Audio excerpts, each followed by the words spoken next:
Hello everyone and welcome to my YouTube channel B&B Official 24. Please subscribe my channel. A gunshot rings out as Sheila and Luna struggle, and Lee has an unexpected take on Finn's daughter. Luna complains to Sheila at the beach school that she is not the problem, but Steffi is. Sheila informs her that this is not the best method to persuade Steffi of her point of view. You need to calm down, Luna says, ranting about Steffi's judgment and unforgiveness. All their aspirations of starting a family with Finn would come true if Steffi would go. Luna notices that Steffi pushes us to these limits. They don't want to, but they can invite Finn out for coffee. She pleads to Sheila, "It doesn't have to be this way." Sheila informs her granddaughter that this has gone too far. You need to put the gun down now. Sheila bed and breakfast. Lee's surprising perspective. Finn and Lee talk in Finn's office about Steffi's text message about needing to go to beach school. He then complains about being overwhelmed with calls from Sheila. Lee warns him not to reply, even telling her to back off. Finn refuses to let her back in. She's wasting her time. Lee says that Sheila and her sister, Penelope, are the worst mothers in the world. Lee B&B. While discussing Poppy and Luna, Lee reminds Finn that he is not responsible for how his daughter turned out. Her sister's actions with her son offend her. They discuss how she is keeping her pregnancy from him. Lee believes she was unwell, and it's no surprise Luna became into a monster. Finn explains that she has done dreadful, unforgivable things. While he must protect Steffi and the kids from her, he cannot help but wonder if protecting Luna would have been more effective. Lee claims it's on Poppy. Finn can't get the notion that he could have changed everything if he'd been given the opportunity to be her father. Finn B&B. Finn wonders who he would be if Sheila had raised him. He's glad he was Lee's son. She made him into the guy he is today. He is not excusing Luna for what she has done, but she is his daughter and grandchild. It's distressing and difficult, but it is the truth.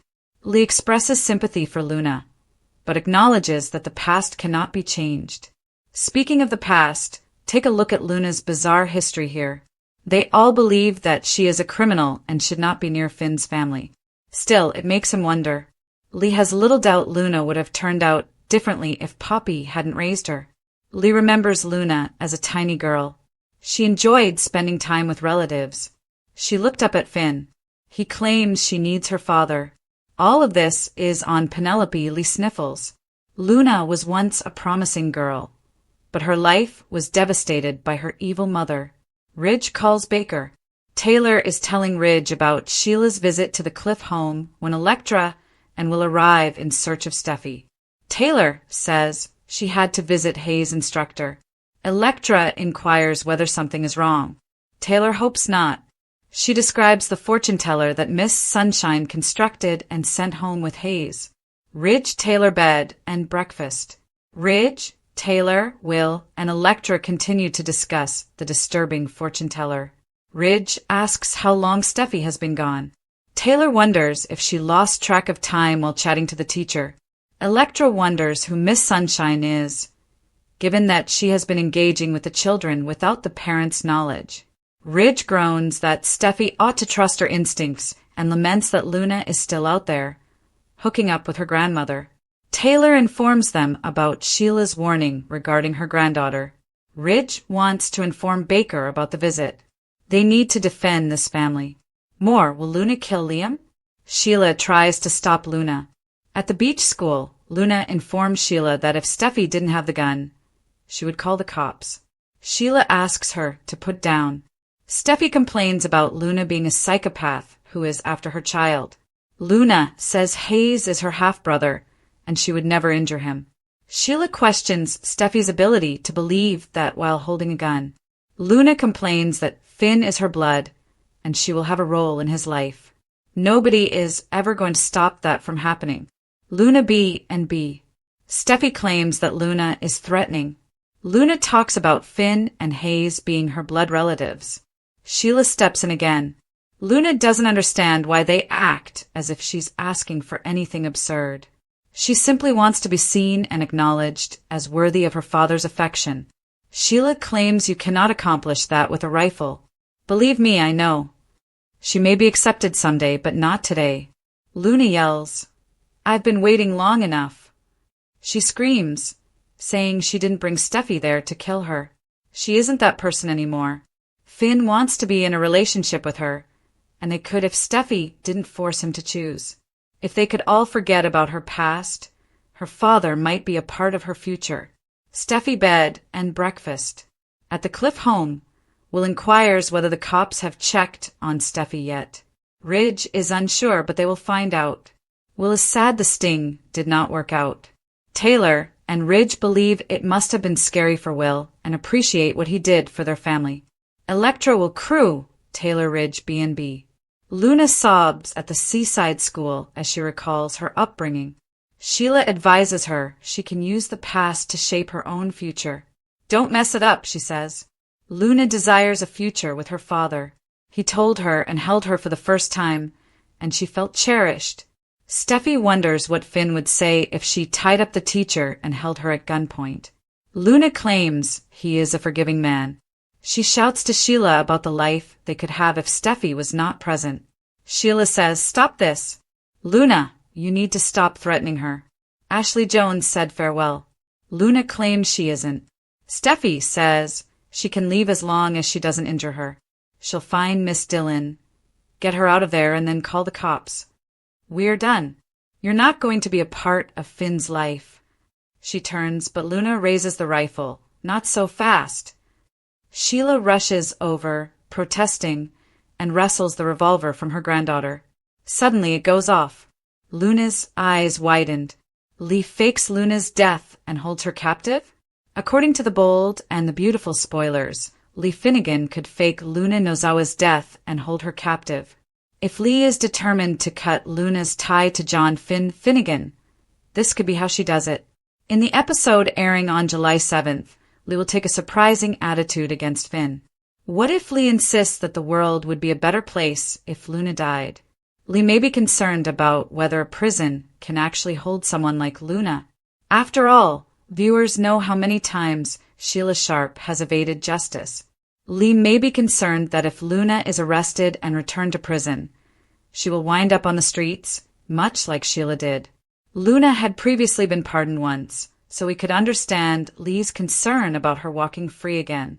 The gun will fire after Sheila and Luna engage in a spectacular showdown. As a result, Sheila will be harmed and require hospital surgery. It appears that Liam Spencer will become another gunshot victim later. But may Luna herself be the third victim mentioned in B&B spoilers? If that's the case, Lee could be in for an exciting chance. Fans may recall Lee smuggling Finn out of the hospital to nurse him back to health. Everyone else assumed Finn was gone for forever, but Lee knew the truth. What if the show puts a new perspective on that story? Lee's motivation in that case was to keep Finn alive, while her motive this time may be to keep Luna prisoner and away from Finn. That could be the only way to break the father-daughter bond in Lee's perspective. Instead of letting Luna die or return to prison, Lee might decide to hold her as a captive somewhere. It would give the show a fresh direction with this Luna tale, while also putting Luna in a terrible circumstance that she would despise. It's easy to envision Luna waking up tethered to a bed, or even caged. A fresh script leak confirms Luna's appearance in a September episode with Lee, implying that they will interact. Could Lee wind up as Luna's captor? The bold and the beautiful spoilers state that one character will not survive surgery, but they also reveal that Finn died. Just because they say something is going to happen does not guarantee it will be completely legitimate. Lee may inform everyone that Luna did not make it, and Poppy Nozawa may even be in on the secret. We know Poppy will surprise Lee when she stands firm on anything, so perhaps the sisters could collaborate on this fabricated death plan. Ridge confirms Luna's arrest. Are Beth, Kelly, and Hayes safe? According to the bold and the beautiful spoilers and updates, Ridge Forrester informs Liam Spencer and Hope Logan that he has the cops on the trail of Luna Nozawa. Steffi Forrester is already concerned about her personal safety, Does Loco Luna have all of the children in captivity as well? Has Luna taken over the day school meeting at the beach house? Luna coerces Ms. Dillon, the day school teacher, into bringing Steffi to school when Hayes Finnegan sends home a strange gift. Most likely, it's an origami model of the target Luna created from a photograph of Steffi. It's reasonable that Liam and Hope are concerned about Steffi and Hayes, but is there more to their concerns, given Ridge's proactive efforts to rearrest Luna? Could Hayes, Beth Spencer, and Kelly Spencer be held prisoner in the day school, along with Steffi, Ms. Dillon, and possibly all of the children? That would be a simple remedy, with Chief Bradley Baker dispatching SWAT to the area, since he witnessed Luna attempting to shoot Will Spencer during the sting. Chances are Luna has forced her hostages to another unknown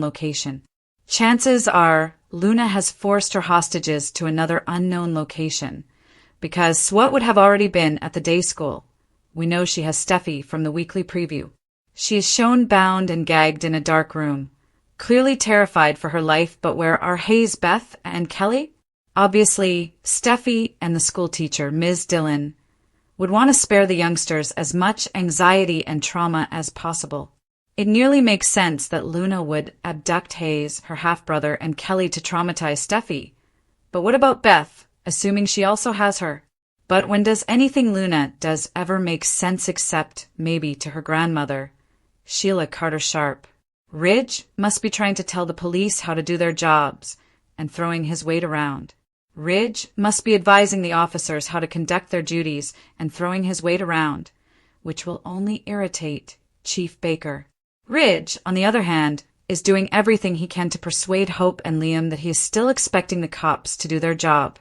However, if Luna and her prisoners have not been discovered, there is little they can do. It's a terrifying situation for everyone, and who knows whether Luna will harm Beth and Kelly or not. Hayes may be secure due to the brother-sister relationship. But what about Steffi? Maybe not that much. The deafening crack of the gunshot ricocheted off the walls of the beach school, freezing the air as Luna's wide, teary eyes locked onto Sheila's in horror, the gun trembling in both their hands as smoke curled upward, the metallic scent filling the room, mingling with the salt air from the ocean just beyond the windows.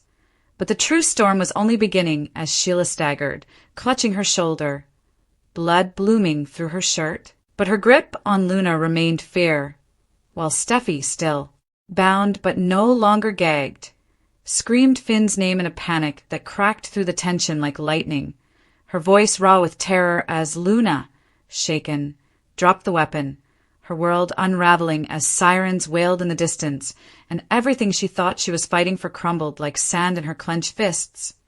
And as Sheila slumped against the wall, muttering about wasted chances, broken family, and doomed love, Steffi scrambled to her feet, adrenaline pumping as she tried to shield herself and protect the barely conscious Ms. Dillon, the terrified teacher who had become collateral damage in Luna's dangerous obsession.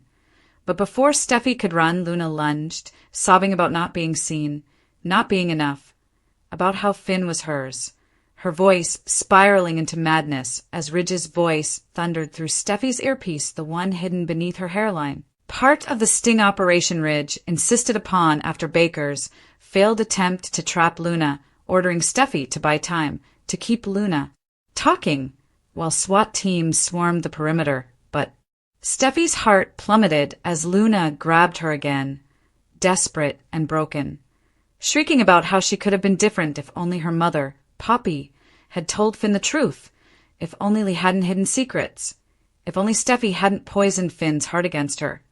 But Steffi, glaring, spat back that Luna's darkness was hers alone, that no one made her threaten a room full of innocent kids. No one made her wave a gun at her own grandmother.